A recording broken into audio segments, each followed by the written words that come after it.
people don't realize, like they think being a coach is easy. They think, oh, I can stand up there and make decisions, but they don't realize the quiet and alone times you have where, you know, it could really impact you mentally. And like, I'll be honest, and I'll be really vulnerable right now about this. Like my second year, I can't tell you how many times I would close the door and be alone and I couldn't stop crying. And I questioned my worth so many times, mostly when I was alone.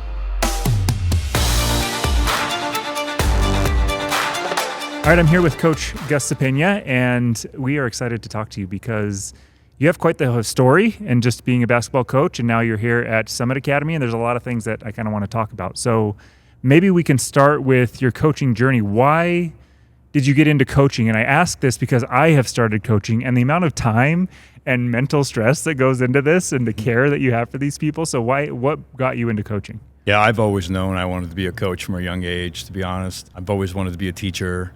And I think it's mostly because of just the individuals I had in my life growing up. Because I loved sports growing up, played multiple sports, played soccer, baseball, played basketball. Obviously, basketball was my first love. And I had tremendous coaches in high school back east in Philadelphia. And, you know, I struggled with a lot of self-confidence, self-worth a lot growing up, made fun of all those kind of things. Everybody always made fun of my name and a lot of my upbringing and things of that nature. And, you know, I just had coaches that believed in me and gave me confidence, and I just thought, you know, it would be really cool if one day I could do something like that too. And then, you know, just watching the game, being a student of the game, and just seeing different angles. My dad would always tell me when we would go to Sixers games growing up, he would always say, man, you don't watch the game. You like study the game and like are watching aspects that most fans don't even notice. And so I kind of just knew from a young age that this is something that I really wanted to do. And it's been confirmed. I love it. It's like my deepest passion to coach and teach and to impact young lives and to do it with the sport that I love. And so, yeah, that's kind of the main reasons why I love coaching. And I know you've coached with Izzy, who's kind of been a mainstay here in Utah with at Timpview. And so did you go Timpview Bountiful, or where was the path, that kind of path to get you to eventually Summit? I did my student teaching. Southern Utah University at the time required us to do student teaching at both a high school and a junior high. And so I did half of my student teaching at Mountain View High School. Okay. And my wife did hers at a local junior high, Lake Ridge Junior High. And then I ended up going down to Salem Junior High and doing it down there. And Salem had just opened their school that school year, and they needed a basketball coach.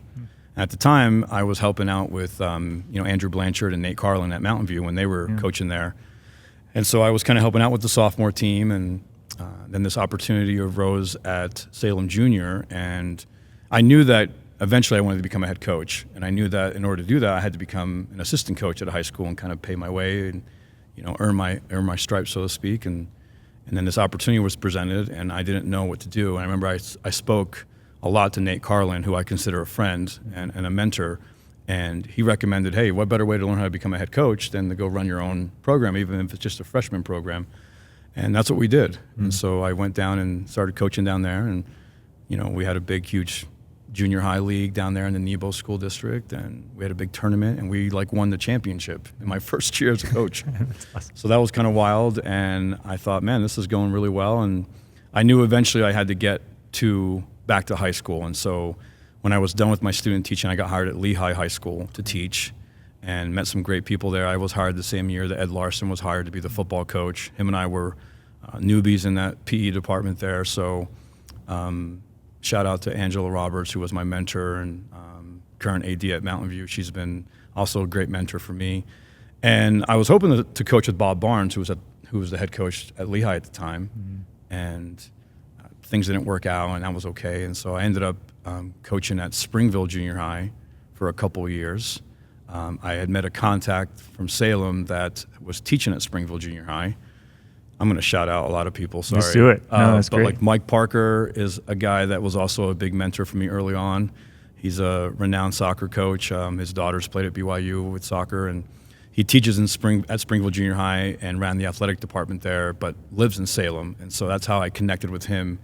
And he was like, hey, come to Springville Junior High. I did that for a couple of years, and it was great. I was just frustrated because I wanted to eventually get back to high school.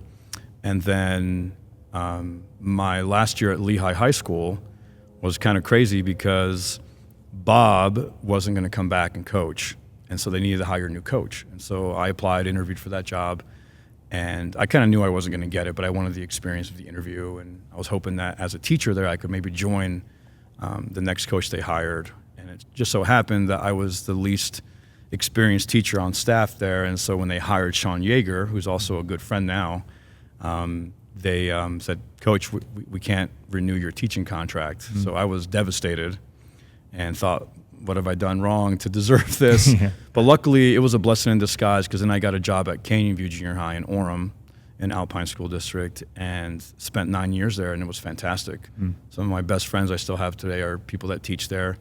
And Canyon View feeds into Timpanogos High School. And so when I first got there and I became the freshman coach there again, I was like, all right, look, I'm going to try to make the most of this. And I don't want to sit here and wallow and worry about the fact that I'm not in high school. So I'm just going to try to make the most of this freshman's experience. So I decided to have club teams in 6th grade and 7th grade and 8th grade locally in that Orem neighborhood. We took kids that wanted to play basketball their 9th grade year, and we tried to bring them in 7th grade and 8th grade to give them some experience. And I decided, you know what, if my school is going to feed into Orem High School and Timpanogos High School, why don't I go talk to the head coaches and find out what they're running so that I can run what they're running, so that when our kids get to their schools, if anyone could potentially contribute to their roster, or whatever roster that was, they could hit the ground running. Yeah. And so I reached out to Izzy Engel at the time, who was at Timpanogos. I said Timpview, so thanks for connecting. No, you're totally fine. Because I think he ended up there, but yeah. He did, you're right. Yeah.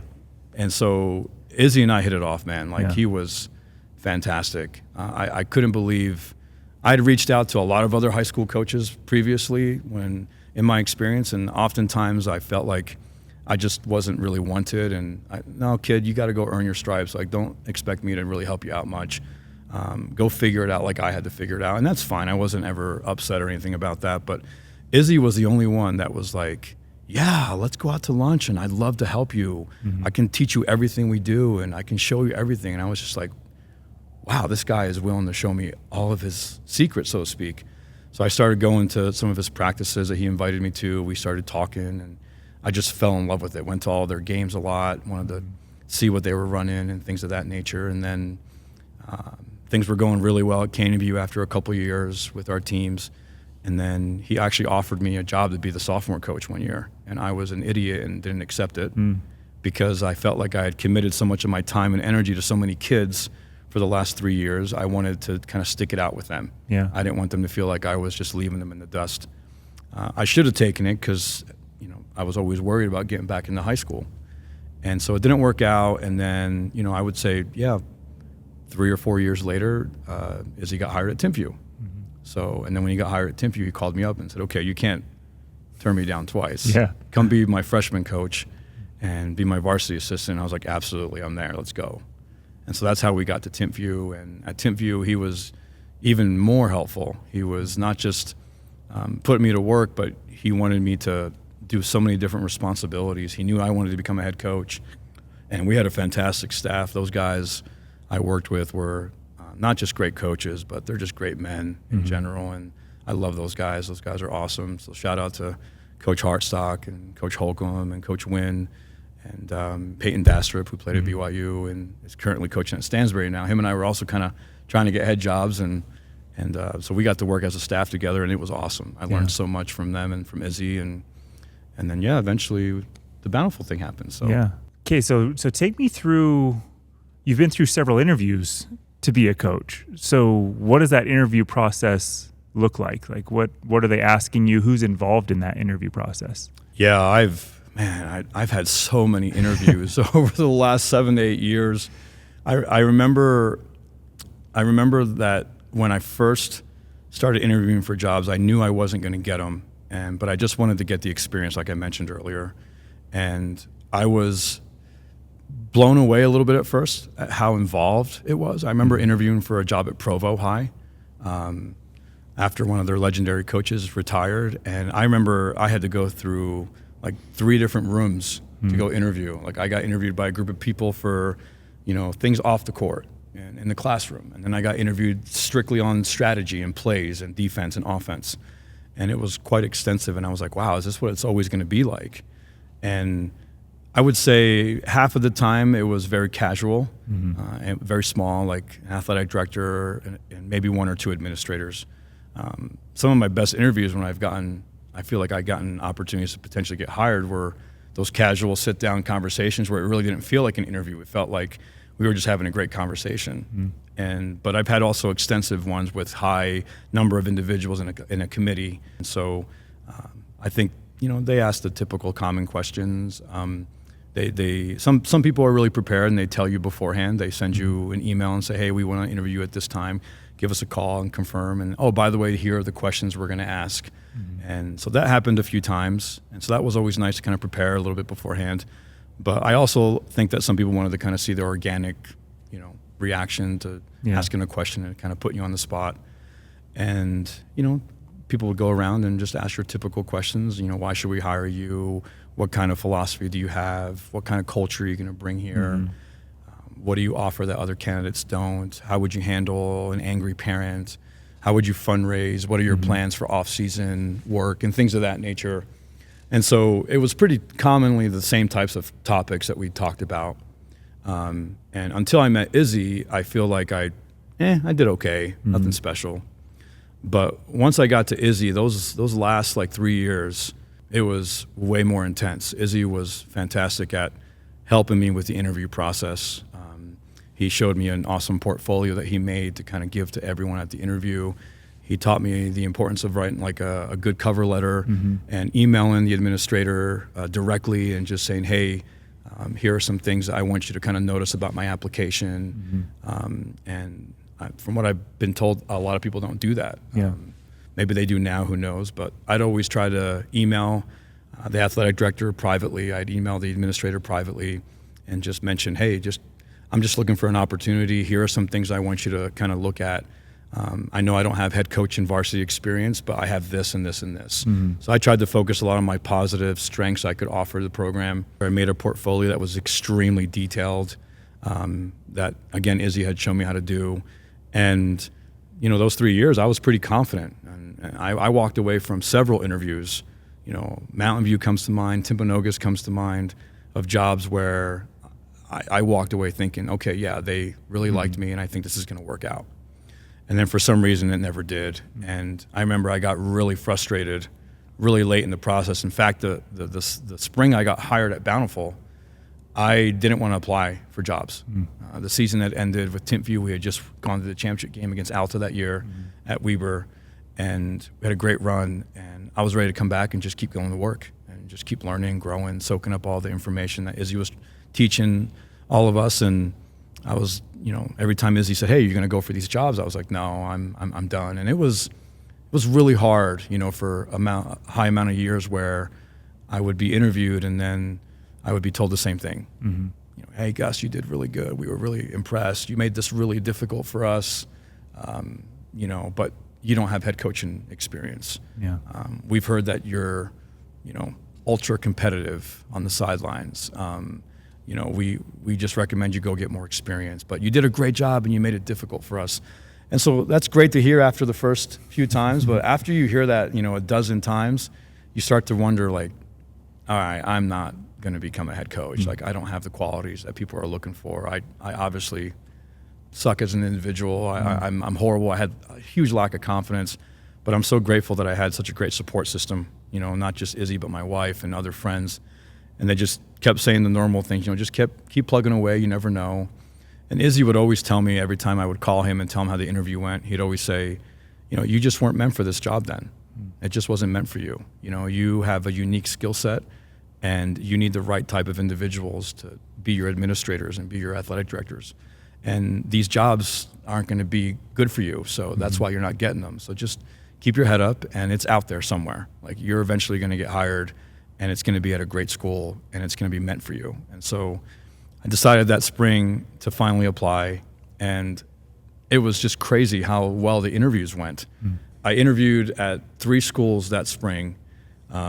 Interviewed at Wasatch High School in Heber, interviewed for a job down actually in Fillmore for a head job over there at their high school, and then interviewed at Bountiful.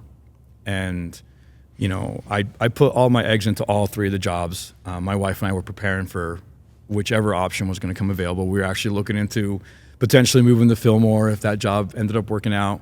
But went to the Wasatch interview first, and my word, I was blown away with how well they ran their interview process. First of all, those administrators that were there, they did a fantastic job with the interview process. They were really kind, really open, and it was very extensive. We had several rounds of interviews, of questions, and that was the first ever interview, where I had to come prepared with film. I had to come prepared with like film to show them like on the TV. Like I had to hook up my laptop and show them like a play like on the board, and I had to show them a play like on screen as well. And I had to show them a defensive side, to show them like a full court press and how I would break a press. Like it was a very extensive interview process.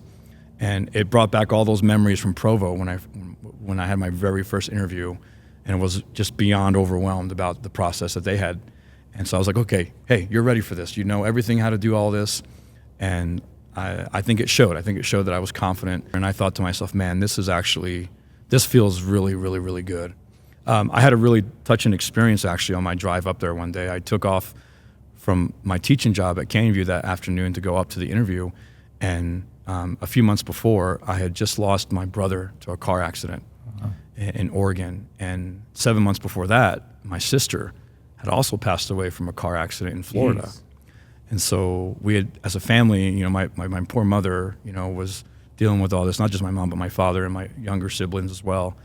And I remember driving up to Wasatch, and I had this just incredible spiritual experience where I saw them, and they told me, guess what, you're about to get hired. And I remember just driving through the canyon and being in complete tears on my way to the interview thinking, man, is this really meant to be now? And then the interview process was so good, it just felt like this was really going to happen.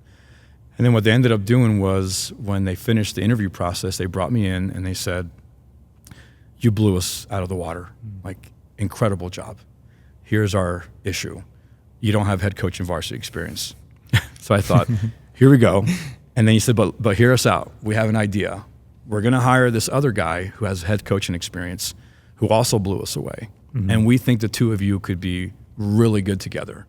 And so we'd like to offer you like an associate head coach job, that you're going to be like his right-hand man. And we've already spoken to him about this, and he's completely on board. In fact, he'd like to meet you and talk to you this afternoon. And so I said, okay, let me make some arrangements and figure things out. What's crazy is that my wife was in Heber that day because we felt so good about the job that we wanted to start looking for houses up there. Yeah. And what's crazy too is at Canyon View, I had a teacher I worked with in my math department who lived in Heber and was a realtor. So all these things were happening that were telling me like, okay, I'm going to be coaching at Wasatch. Yeah. So then the principals offered me this position, and I thought, you know what, I'm okay with this. Let me meet this coach, and if it works out well, then I'm going to go for it. And if we don't hit it off, then I'll just go somewhere else. And I remember the day I went up on a Thursday to go meet this coach and talk to the administrators, and they hired Dan McClure, who had been at Green River for a number of years, opened that school up, also was at Roy and really successful. And Dan told me, just plan on 30 minutes. We'll just talk for 30 minutes.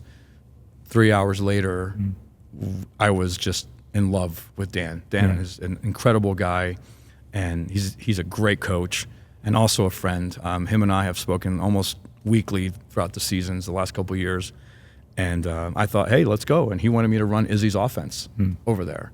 And I was ready to rock and roll, kind of be an offensive coordinator there. And he was going to run the defense and run the show. And I was like, let's go. I'm ready to rock and roll. But I had an interview the next day at Bountiful. And Dan said, oh, you don't need to go to Bountiful. Like, just go ahead and cancel the interview and all that jazz. And I remember I left the meeting with Dan, and we went to go look at houses. Made my poor wife wait for 3 hours after the interview or the meeting with Dan. And my wife was like, you're not going to Bountiful tomorrow. And I remember we went to bed, woke up the next morning, and the interview wasn't scheduled till later in the afternoon, and it had snowed that morning. It was early March. I remember this experience vividly. And I decided last second just to go to the Bountiful interview. I said, you know what, I emailed the administrators and the athletic director. I don't want to leave them hanging. I don't want reputations to build around me about that I don't show up for interviews. So I decided to go anyway. And I went, and it was a huge committee. There was, if I remember correctly, 12 individuals in the room. The girls basketball coach, who's also a great friend, Joel Burton, who's won multiple state championships for the girls team there. He's fantastic. He was there. The entire administration team was there. The new principal that was going to come in the next year was there. Multiple parents were there. And I was at the point I was thinking, okay, I'm going to just go in and be confident and talk from my heart and speak with passion and energy, and then I'm going to get back to Wasatch. Yeah. And I actually left the interview, and Peyton Dastrup, who had coached with me at Timpview, who was also interviewing for jobs, he interviewed right after me. I remember we talked in the lobby for a few minutes and things, and then I walked out that front door of that Bountiful High School, went down the stairs, hooked a left to the parking lot, and I got on my phone and talked to my wife and said, okay, I'll be in Heber in 45 minutes. And the thought immediately went to going to Wasatch. And then that night, I got a call from the principal to be, and he mentioned, hey, I heard that you've been offered other positions.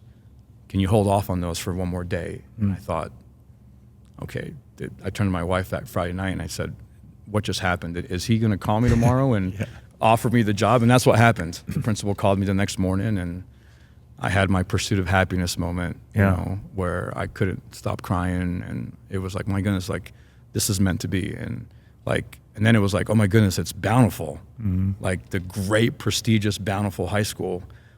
I'm going to take over from Mike Maxwell, one of the all-time winningest coaches in the state of Utah. Yeah. And I thought, wow, this is crazy. I remember I called Izzy after I told my family and some friends, and I told Izzy about it. And Izzy's like, Coach, man, you got Bountiful, man. That's incredible. It's one of the top jobs in the state.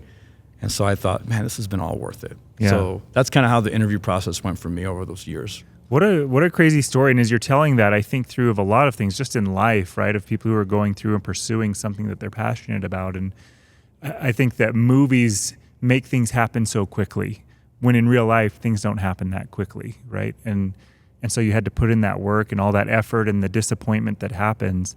And I think that can also be tied to the kids that are going to be coming up through your programs of those 7th, 8th, 9th graders, where they're trying to make a team and they might not get the advice that they were thinking, or they might not get the feedback that they were thinking. And so many of them are quick to quit or give up or not take that feedback and make them better. And then others who stick it out and do, I think, have a shot at making teams, whether that's you as the coach or others. And so that's super interesting. What was the biggest transition from going to the assistant to being the guy now? Yeah, it wasn't hard basketball-wise, to be honest. It was just hardest logistically. Izzy taught me a lot of fantastic things that I still do to this day with the boys here at Summit that I did at Bountiful. But we never really sat down, and he never showed me how to order buses and how to submit fundraising requests to the school district and how to keep track of your budget and how to order things. And so that was probably the biggest adjustment for me, was just the logistical aspect of it. Especially, it was hard because I'm extremely meticulous. I'm a neat freak. I like to be very organized. I'm crazy and I make lists just like my wife always does. She makes way more than I do, but I make my list too every morning, and I like to be very thorough, very organized. I like to over-communicate than under-communicate. I think if I'm going to make a mistake with communication, I'd rather it be I'm communicating too much rather than not communicate at all, not have any idea what's going on. And so I kind of took those philosophies with me to Bountiful. And I think, I don't mean this in any slight whatsoever. It was hard because I didn't have anyone to really show me how to do all the logistics. And so I'll be honest, I made some mistakes logistically that if I would have done it again, I would have do it totally different. But it was just hard, logistically. That was probably the biggest adjustment. What also was difficult for me was, I knew when I got offered the job, I immediately thought of, my family, my friends, my mentors, who I all contacted and told about the great news. And then after that, I was like, okay, I got to get my assistant coaches. And I knew exactly who I wanted to ask. I knew I had 7, 8 options. And I was worried, though, that since a lot of them I knew in Utah County and South Salt Lake County, I didn't know if they would be willing to drive up to Bountiful to do it. And that was actually what ended up happening. Is a lot of my friends that I wanted to have come with me, they weren't able to make the commute. And so it's I think one of the hardest things a head coach has to deal with that I think is underrated and not talked about often is the ability to be able to gain trust of an individual that wants to coach with you that you haven't met fully yet. And that's what happened to me at Bountiful was I had two individuals who had, played for Coach Maxwell and coached with him previously, and the administration team wanted me to bring him on board, and I was all for it. I'm a team player. I want to do whatever people recommend at my team, and so I thought, hey, let's meet him, let's talk, and luckily I didn't really have like horrendous experiences with this, but it was hard. It's always hard to, gain trust and earn trust as you're getting to know each other in the middle of a basketball season. Yeah. And I do think at times it got hard, and I think the lack of a relationship of trust between some of us, I think it did impact a little bit of our program. I don't think it impacted us in a bad way, though, because I think our records speak for ourselves. We had a lot of success there, and we won 2 region championships and had a lot of great young men that came through the program that are still there, that are have done incredible things. We've had individuals that were there that have gone on to Division I programs in other sports and in basketball, and so we had a lot of success there. So I don't think it was bad enough that it impacted things, but that was another hard adjustment. And I'm the kind of individual that I'm very social, very extroverted, and I want to always feel like things are right. And so there were times when I was really quiet and really subdued, and I think people could tell that I was like something was going on. And I'm sure the people around me, especially those assistant coaches, were probably like, okay, something's not right here. But I was really grateful that I had great individuals who were supportive.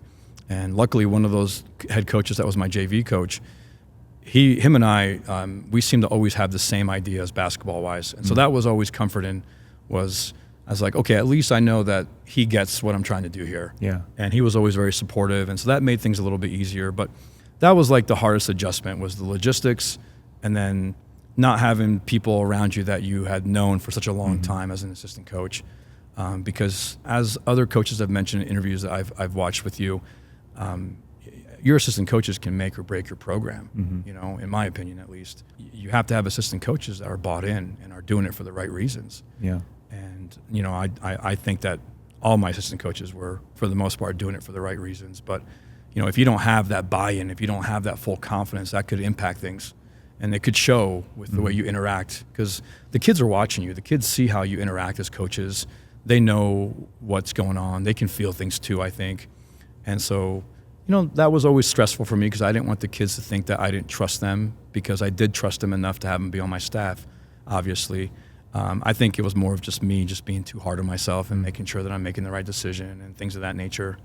But those were probably the two most difficult things to adjust with. Basketball-wise was easy. Getting to the court and doing drills and working with the kids and teaching class and, coming up with strategies, that was cinchy. That was the easy part. Yeah. So that's interesting too. Like when you get hired to be the head coach of a high school, especially one like Bountiful, that's just the tradition there is, I don't know, not hundreds, but when you get hired, do they make the expectations pretty clear of like, you need to win or else? Or is it, we'd rather have like the culture and teaching these kids to be better human beings? The record will get there eventually. Do they give you a timeline of, we'll give you 4 years so you have a full class? Like, what does that hiring conversation look like? And then going into like your second year as well, of those expectations, I guess. Was it clear what your expectations were? Yeah, another great question. I think I'd like to preface my answer by saying that, I think a lot of people know that are going to be watching this. They're going to know that things didn't end well at Bountiful. And, I don't want to get into all those innuendos and rumors and all those things. I've gotten to the point in my life after it happened where, yes, it was difficult. And yes, if I focus on the wound, it does sting. But I have decided to not focus on the wound. I've decided to take the higher road and focus on gratitude. And so I'm grateful that those individuals, our principal, our athletic director, the individuals that were all in that room that decided to hire me, I'm grateful they gave me an opportunity, I felt for the most part they were supportive, especially early on. I hardly had any issues whatsoever my first year. It was fantastic. They didn't come out and say anything directly about wins. I actually can't remember, as you were asking that, I don't remember much of any conversations early on about, we expect you to win region, we expect you to do this. There wasn't anything laid out as far as that. In fact, like I mentioned earlier with the logistics, I feel like there was a lack of things said to me about like what needed to be done. And that was sometimes frustrating, to be honest, but like, I understand everyone's busy. It's hard to be a principal. You're there. especially on like athletic event nights, like you're there for multiple long hours. And it's hard to be an athletic director. There's a lot of things that athletic directors do that no one sees behind the scenes. And so they're busy, and I totally understand that. So again, I don't hold any kind of, resentment. I'm a big Marvel guy, and one of my favorite lines in Endgame is when Captain America and Iron Man are talking, and, they say, hey, resentment is corrosive, and I completely agree. And so, like, I wish there was more communication that had been set up, but like there was never any kind of expectations about wins and things of that nature. I know they wanted someone to come in that could be a teacher and be in the school, which I love because I think it's important that you're in the school. If you're the head coach, I think you can still be a good head coach and run a good program if you're not in the school, but I think it helps with the kids and being there. And so I know that was something that they were looking for, that they liked about me. And then there wasn't any, really, it was just like, okay, let's start planning. Here's a schedule of like spring league games that the former coach had signed you guys up for. And then there was just a lot of questions like, okay, can I take my team down to St. George? Can we do this event? Can we do this event? How do I do this? How do I do that? And so they were good about always answering my questions, but there was never like any kind of expectations, I think, set out. Bountiful's, like you mentioned, they're a powerhouse. They're good at everything they do. When I first got the job, some people would tell me, oh man, like I don't really like Bountiful. Like Bountiful gets a bad rap, I think, sometimes. And I think it's because they're just really good at what they do. Yeah. You know what I mean? And it's such a sense of community. It's a city, but I feel like a lot of the community is a town, almost like a small town vibe. Like everyone knows each other. Everyone is supportive of each other. That was one thing I loved about being there was, there's some fantastic people there, some great parents. It's a great community. There's a lot of great history there. And so they're kind of used to being successful. And so I think, I know there were some frustrations they had with the previous coach. Some relationships I think fell apart from what I understand. This is all just innuendos, but like I think they kind of expected us to be competitive. Yeah. We were going back into a new region. They had been kind of fluctuating between being in the region they're going to be in now with like Olympus and Alta and Brighton and those kind of schools, and they were going back up to more of the northern schools like the Roys and the North Ridges, with Viewmont and Woods Cross still being part of their region. So I think they just wanted us to be competitive, but nothing was ever like set out initially. There was way more like things being told to me going into my second year. That sometimes I was just like, okay, I don't understand why this is happening, but it was something that we just never really got a chance to communicate much over. It was just like, do this and don't ask any questions kind of a vibe. But I think for the most part, like, I think they expected us to come in and just, treat the kids great, focus on the culture aspect, make them have a good experience, and go out there and be competitive. It's funny because like we come into this interview and we didn't have like a script, we didn't have an outline, we just kind of like, let's talk about this stuff. And it's such a cool perspective because all of these interviews go different ways of wherever we focus, right? And I think like the life of a coach here, this is just like a very good glimpse into the life of a coach of there's the X's and O's and what happens on the court, but maybe even more of your coaching stuff is what's off the court and what's going on off of the court and interactions with administrators and parents and kids and everything else that's involved. And so this is just thanks for being so open about all of this. Yeah, and people, sorry to cut you off, but people don't realize, like they think being a coach is easy. They think, oh, I can stand up there and make decisions and yeah, it's probably hard to deal with, if you make a wrong decision, 50% of the population isn't going to agree with you. Yeah. Right?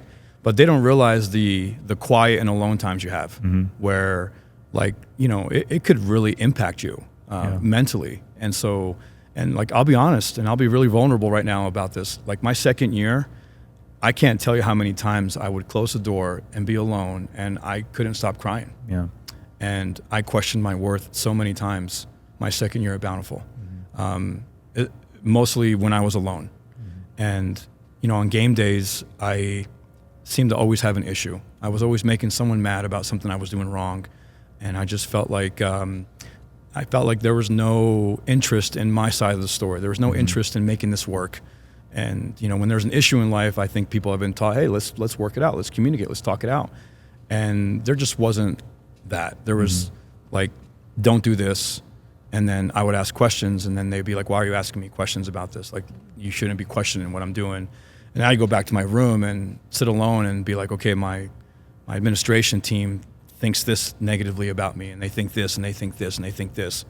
Is it because of this? And me overthinking all the time, it impacts you, and what's worse is that it could potentially impact the way you coach. And I think there were times where I couldn't handle the stress. I just felt like things were not being done in a way that were fair to me. And I just wanted to be understood. That's really all I wanted, I just wanted to be understood and heard. And after I explained my side of the story, if you still don't agree, then I'll stop doing what you want me to do. Yeah. And I didn't feel like any of my things I did were bad intentions. I had pure intentions. My intentions were always to give more exposure to the program, give kids more exposure, make the experience of game days fun. I wanted the games to be like an event, not just a game. Yeah. I wanted people to come and feel like, okay, this is a fun event to be at. I wanted to involve the community. I wanted to involve past individuals that were successful, not just at basketball, but in all their avenues of life, not just athletes, but like incredible administrators, like we had, they have an incredible cheer and dance team there that are just incredibly successful. I wanted to incorporate some of that into our program, and a lot of times I just think some people just thought it was too much, and that would make me question my worth as a coach. I would always be like, okay, I just need to stop. And like, it's easy, I think, for people to be like, I'm just going to stop coaching. I'm not going to care anymore, because if you're not going to show support, then I'm not going to provide any kind of effort. And then I always went back to the kids. My mindset after I would cry and feel sorry for myself was, listen, you've been given a mantle of trust, and you need to go out and provide, a safe, comfortable environment where you're challenging the kids and holding them accountable, but you're also making sure they know how much you care about them. And that's what I strive to do. I was intense. I demanded a lot. I feel like we held each other accountable. I tried to hold them accountable, but I always tried to show them an increase of love afterwards. I tried to always tell them how much I cared about them. And I was open with them. I would tell them when I would make a mistake. And I would tell them, I'm sorry that I made this mistake. And I just didn't want what was going on off the court that I think could really impact coaches mentally, to really impact the way I interacted with them. Yeah. And unfortunately, I do think that there were some times where I did let it impact me, especially like on the sidelines during game days. And like, I still feel bad about those moments. And it's just more of just being over aggressive and being too much and those kind of things. But these are all learning experiences, right? And so I think some coaches could struggle potentially if they didn't have an opportunity to voice their frustrations. And that's what's so great about having support systems of other coaches and having spouses. There's a special place in heaven for coaching, head coaches' wives, and any general coach, their spouse, because you dedicate so much time and energy and effort for it, and you're not doing it for the pay, obviously, because we don't get paid very much for doing it, but we do it because we love the kids and we love what we're doing. And so, in the support system of the coaches is fantastic because they get it, they understand it, they know what you're going through. The wife may not know what you're going through. She doesn't understand how much stress it's caused you that you didn't play this one kid this many minutes, and you could tell that he had bad body language during the game, during the bench, and you're worried now about how he's going to react to this, and you're worried about, okay, what do I do now? Do I bring him in and talk to him? Do I bring him to the side at the game? Like, wives sometimes don't understand those kind of perspectives, but other coaches do, and that's why, I rely on that a lot. Like, that's what I did a lot, is I would always contact friends of mine that I feel like I've developed relationships with over the years, and there's so many of them that can help me out and kind of teach me how to mentally react to these kind of difficulties. And then it was great to have people, like Lance Gummersall at Riverton. He's been through something very similar to what I've been through. Coach Sikander, who used to be the girls' coach at Skyridge, he's been also through something really similar that I've been through. And so it's been great to have that support system kind of help with your worth, because I've had those hard thoughts a lot since everything went down in March. And I'm fine now, obviously, but like, I do think that it's hard for coaches. I think they struggle. They just don't admit it and don't say it out loud very often. You know what I mean? Well, I think a big part of your job is being confident, right? I think the kids and parents can feed off of it, like, oh, this guy doesn't feel like he knows what he's doing, and he can maybe take advantage of that. And we were talking offline before we started, is I never have any desire to be a head coach, but our head coach was out of town, and so I was the head coach for a varsity game last night, and we lost a game that I think we should have won. And so I go home, and that was the first experience of like, man, I'm a bad coach. Like, I'm just not good at this. And in that case, it's like, I don't have the experience. And so for me, it's less of like my self-worth. It's just like, the second time you do anything, is it really going to be that good? And so I'm going back in my mind of like, what could I have done better? And all of this stuff. And you're right, like that mental aspect of it is I get home at 10:30 and then I'm up till 1 a.m. just being like, what could I have done better? And how could I have helped these kids more? And did I make this person mad or sad or whatever else? And how do I address that in practice this morning? And what do we talk about in practice this morning? And that's spot on. There's just so much that goes into that. And that was just a sliver of what like the head coach has to deal with. And I have those conversations with other head coaches too, of like, how do you not tie your self-worth to your win-loss record? And I think that that's hard. And I think that my kid struggles with that. How do you tie your self-worth to, did you make 8 out of 10 free throws or 7 out of 10 free throws or not? And I don't know. I think that's a human experience that we all get to deal with. Some people seem to be able to just let it go easier than others. And I've never been that way. I'm like this perfectionist of, right, I got to do it right and make everybody happy. So take me through that transition from Bountiful to now where you're at here with Summit Academy. How did that come about? And are you excited for this next year? Yeah, I'm definitely excited, obviously. The things went down at Bountiful, and then the mindset switched after you kind of were feeling really bad for yourself all the time and being reminded of all the things you did bad by just being in the building. It was like, okay, look, enough of this. Let's stop feeling sorry for ourselves. Let's just continue to do the best job we can and finish out the contract, finish it out. Like you tell the kids to finish out a run. You tell them in practice to finish in the fourth quarter when they're exhausted and when it's hard. Now you need to do the same thing too now. You need to finish this race out. And you were given this trust to finish out the school year. Let's do it. And then my mindset went to, okay, what am I going to do now? Am I going to be able to get a job? Mm-hmm. How is this going to work? And so, of course, I went back and applied for every job. And I was really fortunate that every school wanted to interview me. And I'll be honest, I would apply for a job. I'd send an email out the next morning or something, to the athletic director or the administrator, like I mentioned earlier, I do. And I would sit there and tell my wife, like, there's no way they're going to want to interview me. Like they're going to find out that I wasn't brought back at Bountiful. Like I'm screwed. There was that delicate balance of being frustrated that why would they do this to me and ruin my potential future?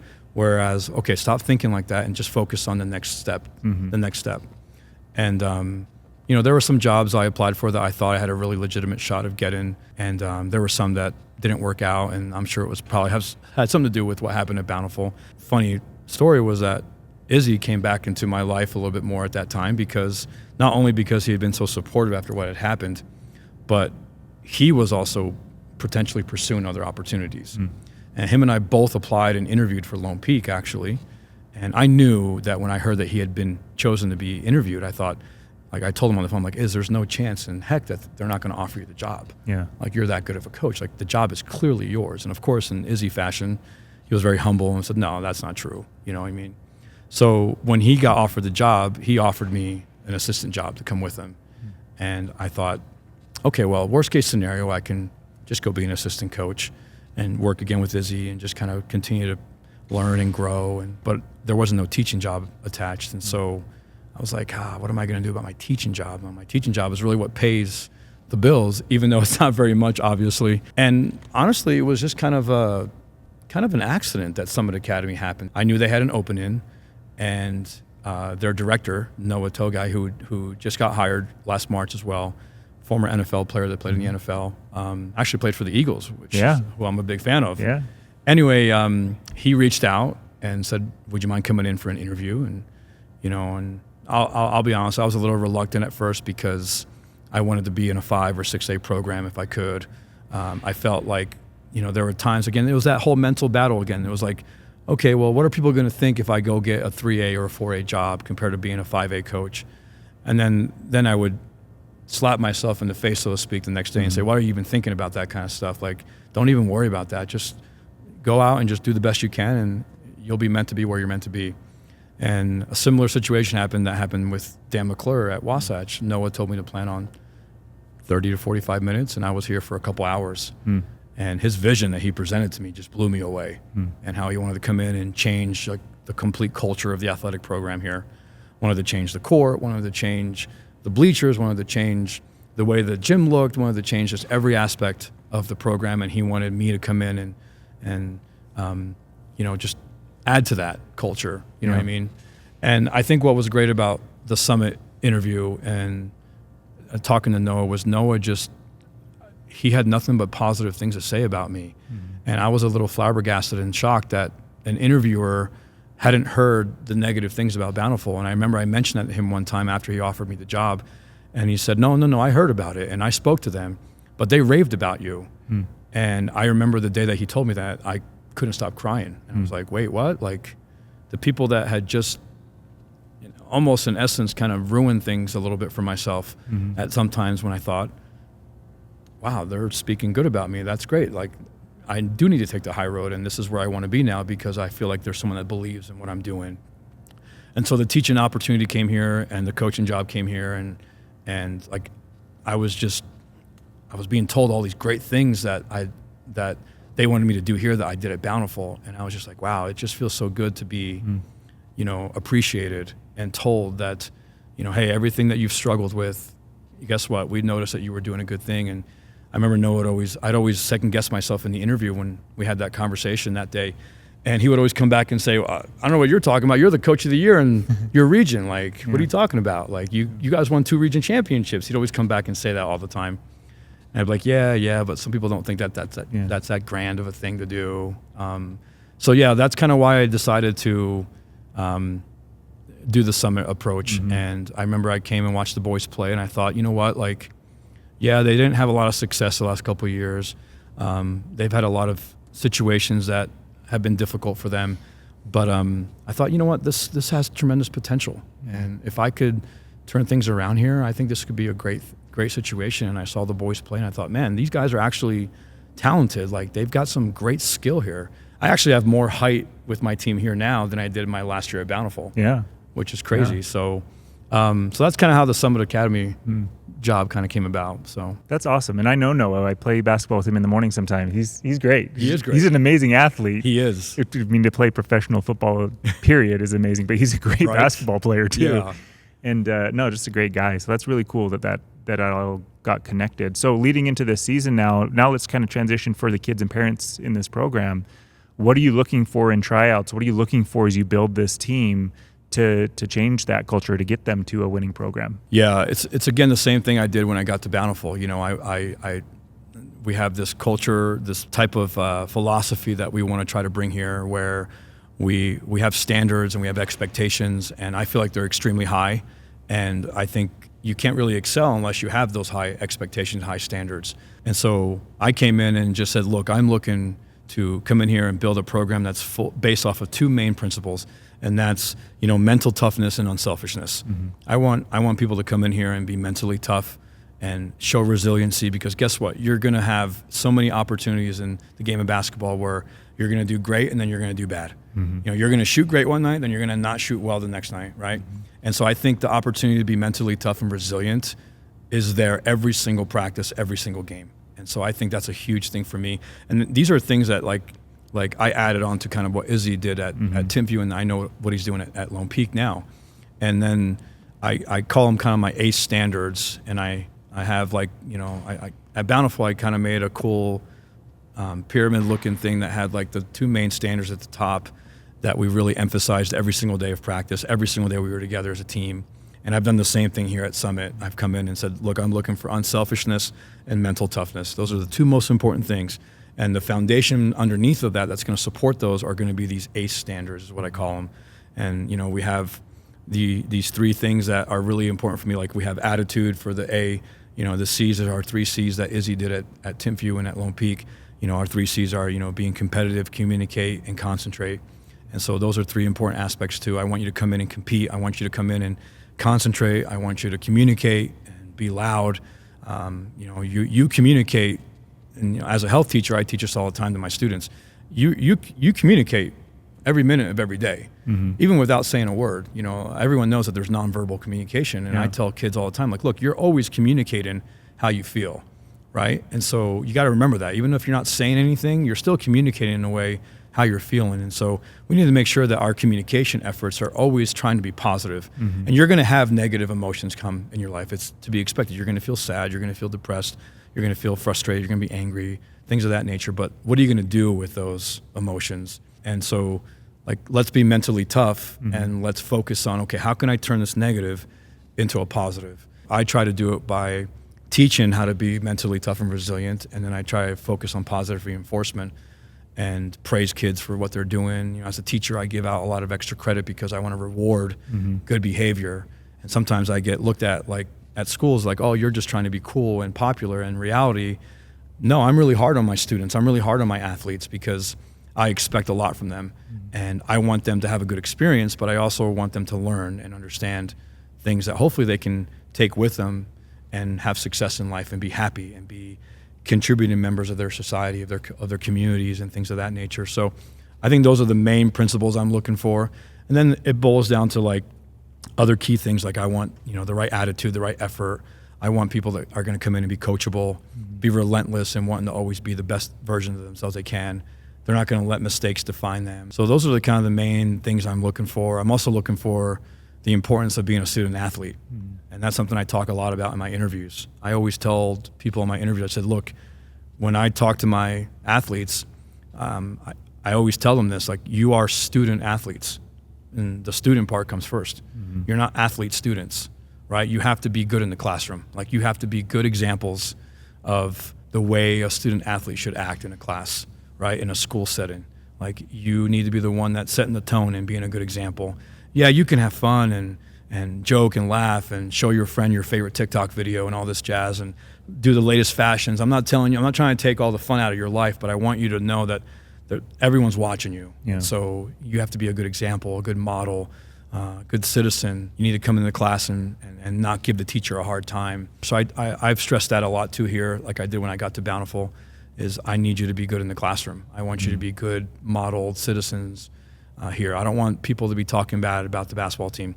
And when I got the job at Bountiful, and I've already told the Summit kids this too, and I'll say it often during the season, I'll say, when you guys are walking the hallways in class, you're gaining or losing fans.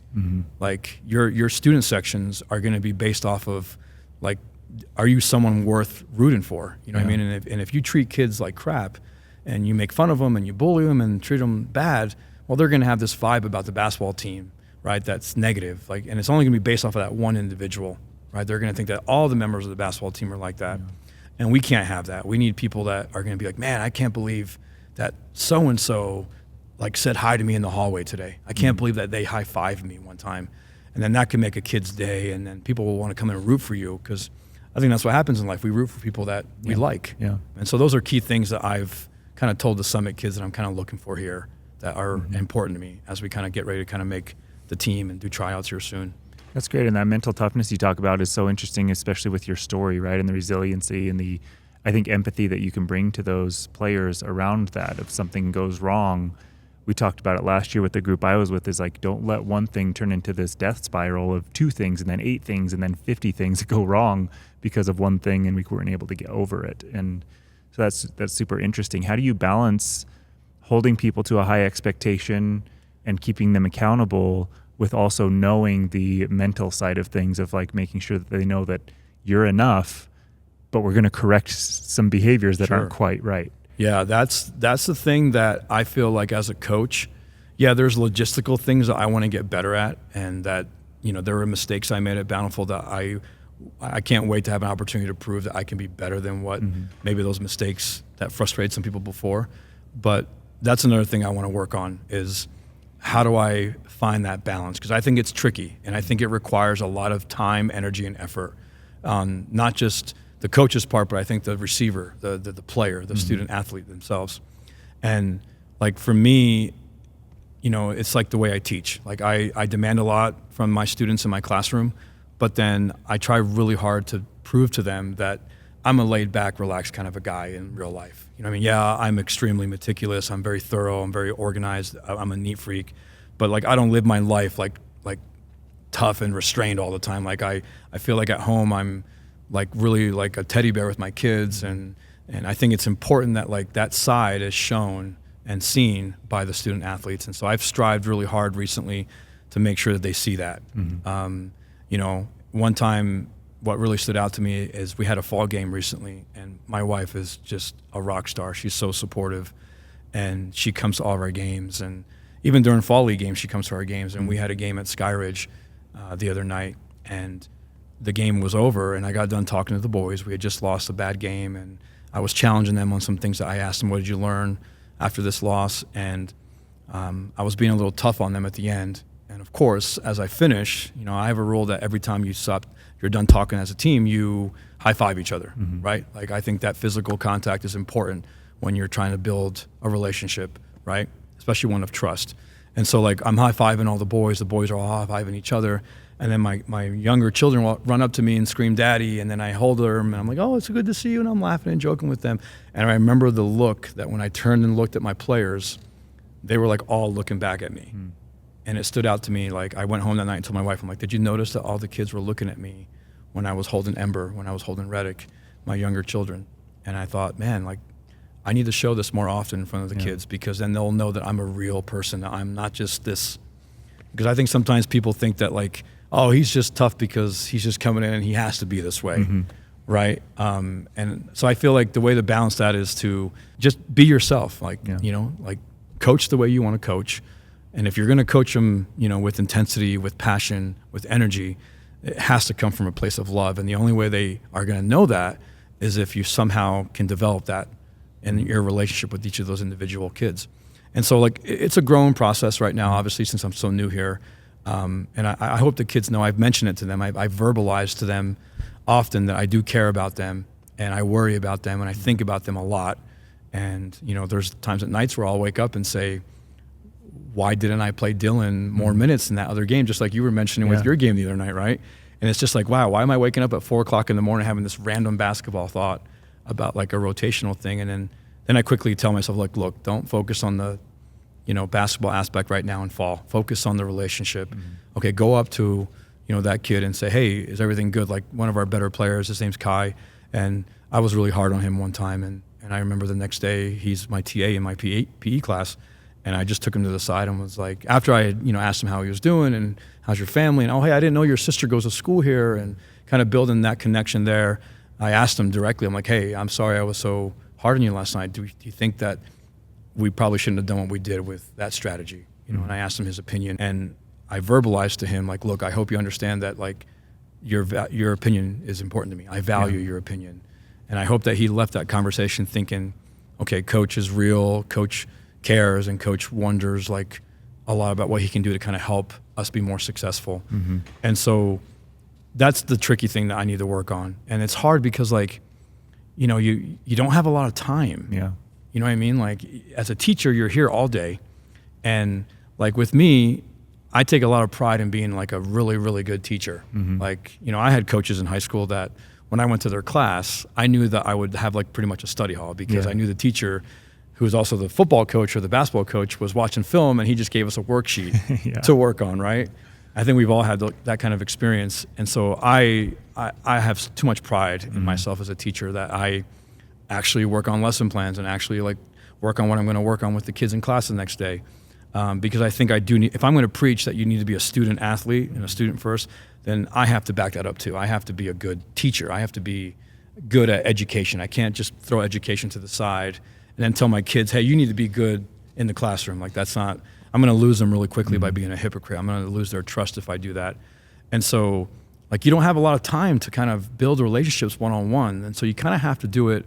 I've learned that practice is some of the best times to do it. And at Bountiful, I didn't really think that way. I was always, like, of the impression, like, okay, I got 2 hours. I got to come in here and have a meticulous plan about what I'm going to work on. I got to time out every single drill. I got to time out how much time we're going to spend on this. And then I got to stick to it. I can't go over. Like, I got to be a man of my word. Because if I tell the managers, hey, give me 10 minutes on the clock. Hey, guys, we're going to work on how we're going to backdoor against pressure on our offense. I can't go over those 10 minutes because, again, I'm going to lose their trust. And so, like, I would always be, like, very, very meticulous about my practice plans and then barely interact with the kids. And my interaction was only really, like, and when I say interaction, I mean, like, just shooting the breeze. Just, hey, how's it going? How's that one class going? Did you fix your car? Like, those kind of things. I only really did that, like, at the very tail end of practice. And I think a lot of times the kids were like, okay, he's just doing this just because he feels like he has to.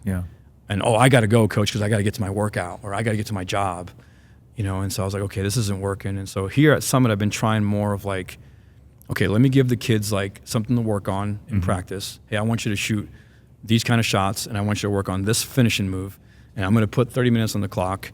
Hey, assistant coaches, I want you to walk through and make sure you're watching this and you're watching that, and I'm going to go and walk around and not just watch what's going on with the basketball aspect of it, but I'm going to take a kid to the side and literally just shoot the breeze with him and just talk to him.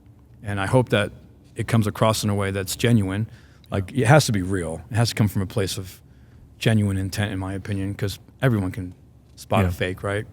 And so, like, that's something I'm just trying really hard to work on, is trying to prove to them that I care about them and that I care about them as an individual first and then a basketball player.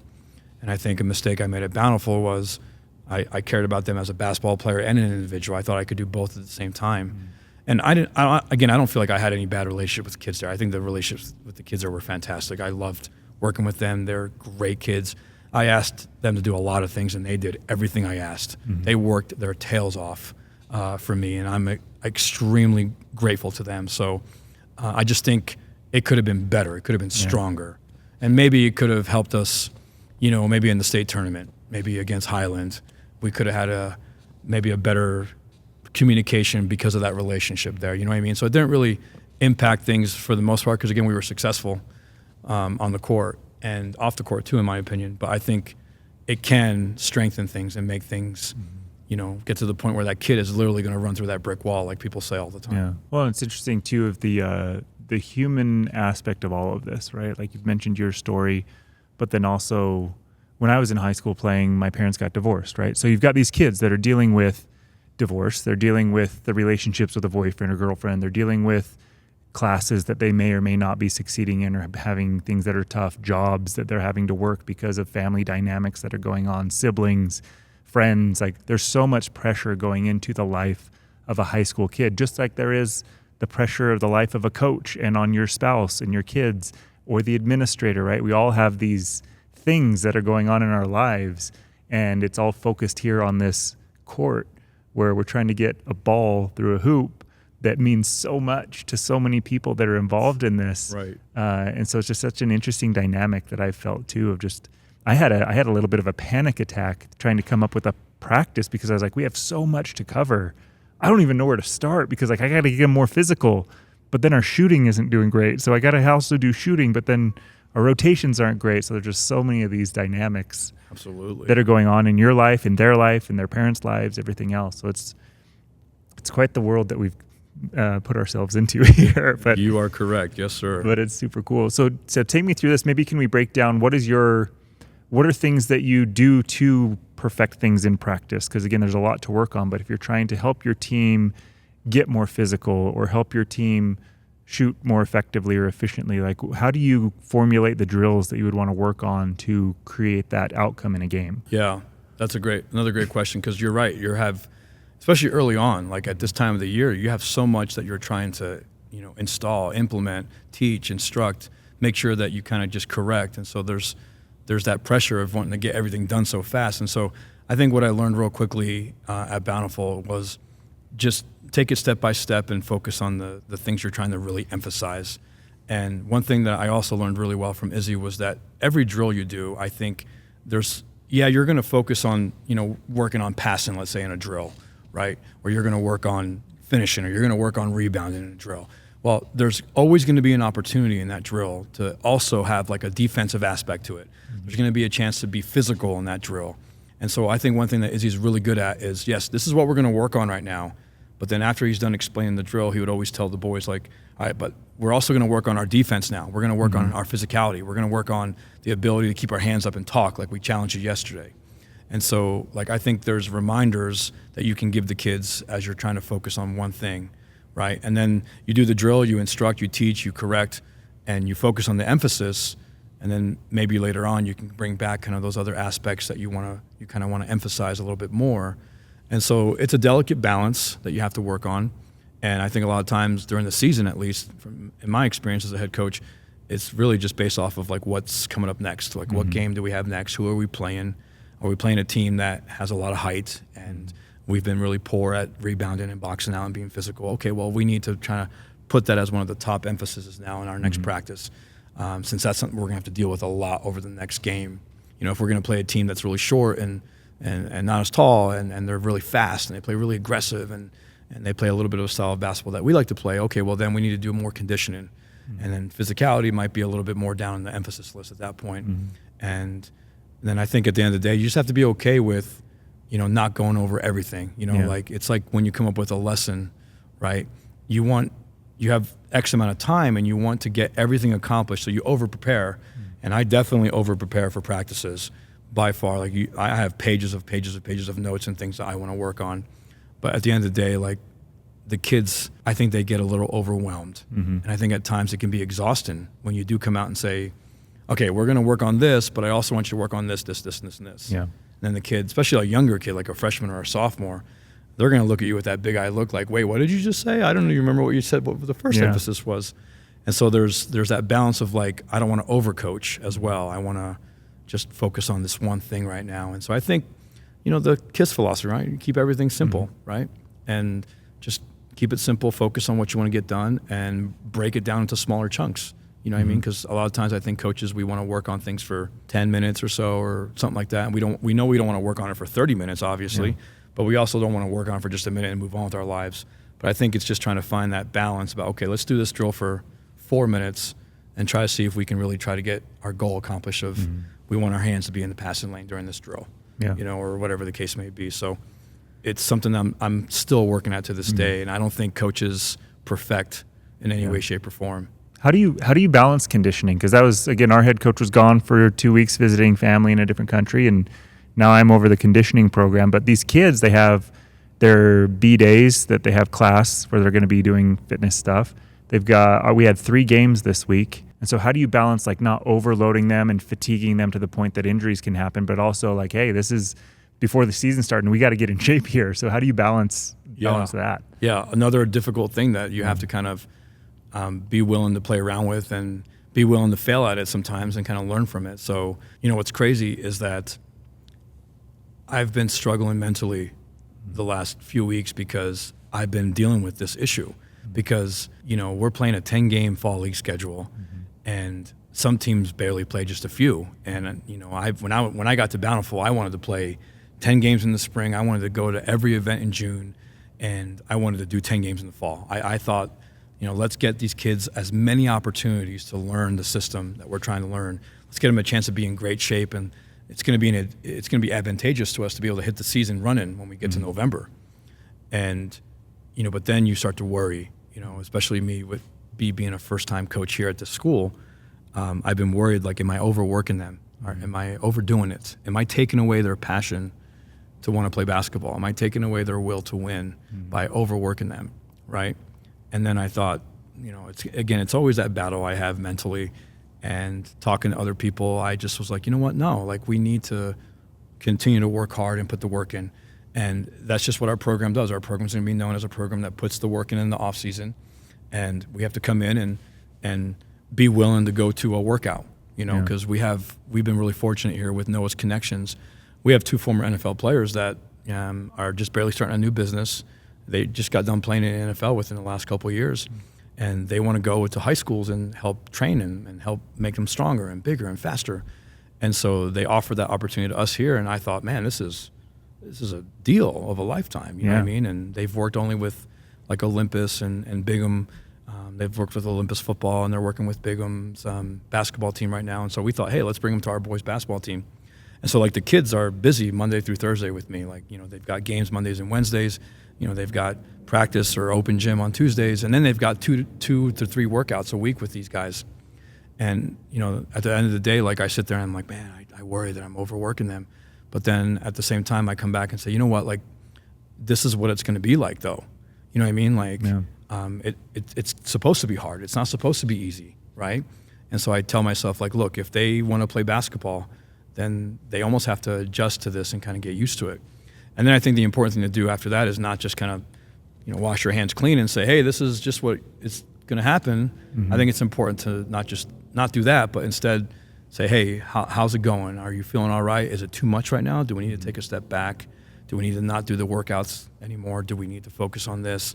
Have you gotten any treatment for the injury? Things of that nature. So I think it's after that, just a lot of communication and a lot of just being upfront, being honest, knowing your body and making sure that you're putting in the work. And I'll just continue to just try to prove to them that I care about them. I want them to have a good experience. That's really important to me as a head coach, both at Bountiful and here and wherever else I go in the future. And then it's also after that, it's like I want to teach that mental toughness. Mm-hmm. I want them to learn that, like, okay, I'm sore, I'm a little tired, but you know what? I'm going to keep going to work, because at the end of the day, that's what happens in real life, right? Yeah, yeah. Like there's days as a teacher where I'm just not feeling it. Like I'm just not feeling good.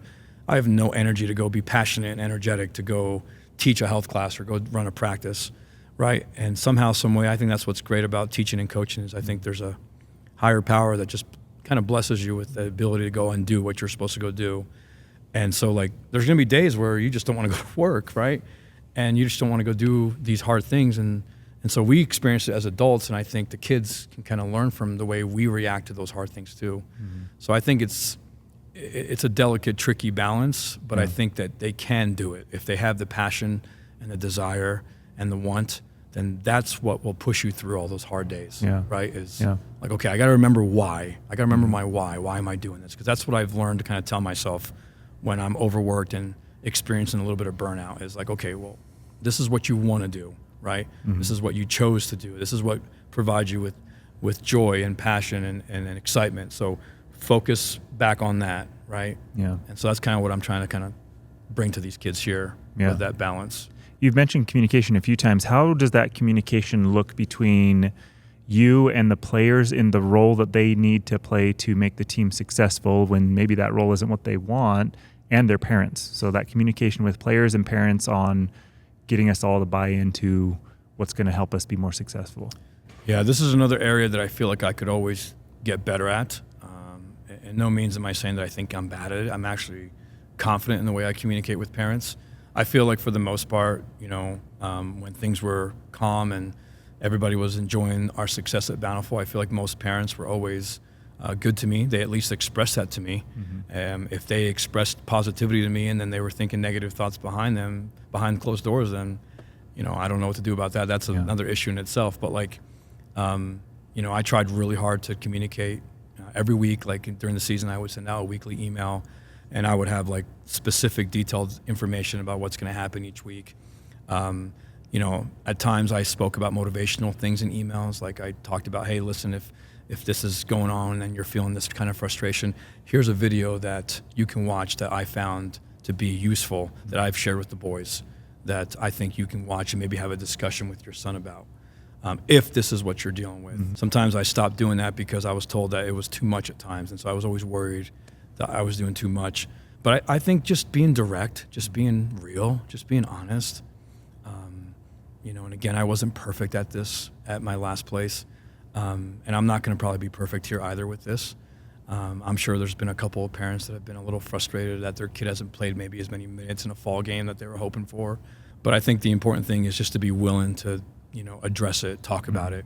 And so directly with the kid, I just sit them down and I'm just open and honest with them. I just say, hey, tell me about how you feel things are going. How do you think this is going? How's this going? How did this go for you the other day? Was that too hard for you? Was that too easy? What can I do to make your job easier so you can be more successful? Where do you envision kind of what your role is right now on this team? And then that's when I come back and say, like, okay, here's kind of what we're thinking. How do you feel about this? Yeah. Right. And I've had some tough conversations with kids where they did not want to be the 7th or 8th man. Yeah. And they didn't want to be that 4-minute guy, like Jonesy mentioned in your guys' interview. Right. And that's a tough conversation. I've had a couple of times where kids left the room and they said, well, I don't really agree with your decision, but I guess I'll just try and see what happens. And I left that meeting thinking, wow, I just blew it. I just was horrendous with that communication level with that young man. And so I think it's just a matter of just being willing to do those kind of things and be open and honest. A couple of days later, I went up to that kid and just said, listen, I want you to know that I haven't slept at night thinking about the fact that maybe I could have done something better. So I've been thinking, why don't we try this out and see what happens? Yeah. And then he was like, oh, I'm good, coach. Don't worry about it. You're good. Yeah. I was like, okay, we're good. Again, just being willing, being direct. At my parent meeting that I have each year, I will literally sit there and talk about playing time. Like I will address the playing time topic with them directly, and I will actually coach them on like what I expect them to do. Like I will walk them through the process of here's how I would want you to have the conversation post game in the car on their way home. Like here's what I would do if I were you. Again, I'm not trying to tell you how to parent, because that's another thing that I think some parents have been at times frustrated about with me is, don't tell me how to be a parent. And my intention is not to tell them how to be a parent. My intention is to minimize the opportunity for cancerous-like attributes to be present in our culture, in our team. And as I'm sure those kind of things are extremely cancerous. They can ruin a team real quickly if it's not addressed. Well, and Chad Sims had mentioned, like, we can't have Davis versus Davis, right? We can't have Summit versus Summit. We have every other team in the world is coming against us. We shouldn't have ourselves against us as well. Exactly. Yeah. So. No, that's super interesting. It's just again, this whole conversation is just all of the dynamics that go into this and the personalities and the people. But again, like, I've never met a coach that doesn't want to win. I've never met a coach that, and personally, as I've been going through this now, of every player on the team, like, I want them to be successful. I want them to make every shot. I want them to do everything right. I want them to go on and be successful in whatever they want and they're passionate about. And so there's so much of this, like, care for what's going on. Oh, absolutely. And it's hard now because we live in a world where it's so instant gratification. Yeah. And if you don't get that instant gratification, we automatically jump to the worst conclusion of like, oh my goodness, the coach doesn't like me now. Yeah. In a basketball sense. And that's what makes it a little more trickier these days, is being willing to learn, grow, and be willing to make mistakes and admit that to the kids. And just because I take you out of a game doesn't mean that, I think you're playing bad. Yeah. You know what I mean? Like, I've had a kid at Summit come out of a game and literally put his hands up in the air as he comes to the bench, and he says, "What did I do wrong?" Yeah. And I said, "Nothing. You look tired, and I want to give this kid another opportunity. So let's get a breather. You'll be back in a couple minutes." And so I think sometimes, the student athletes do those kind of things. They think, coach is taking me out, so I must be doing something wrong. And there's so many reasons, like I've told my teams at Bountiful on here, so many reasons why a coach takes you out of a game. Yeah. It's not just because you're making a mistake. It's not just that. It could be foul trouble. It could be matchups. It could be, we need this specific type of action done. We need this kind of defensive pressure now. Yeah. You know what I mean? There's so many different attributes that go into your decisions. And I think too many times kids tie them to one thing, whether you like me or you don't like me. Yeah. And if you don't like me, then I don't like you then. Yeah. Kind of a thing. And I hope that anybody who watches this, whether they're kids, coaches, parents, whatever, is that I think that we need to be able to distinguish in our lives that you are not your role, right? So your role on this team, let's say I need you to play hard defense and I need you to box out. That doesn't mean that I don't believe you can shoot. It doesn't mean that I don't believe you can dribble. But in this situation, for us to be the most successful as a team, this is the role that we need you in. And I think as work colleagues or as relationships, like my wife, it's not that you can't mow the lawn, but for our family to be successful, like, that's not probably the role that you need to take. There are other things that she does exceptionally well, better than me. And same thing, my role isn't the same thing. And so I think that hopefully as people listen to this. That's very well said. Yeah. I'm going to have to steal that one. Yeah. I've heard that one before, and then you said it and it reminded me of that, because that's so true. Like, your role is not who you are. Yeah. And so that's so well said.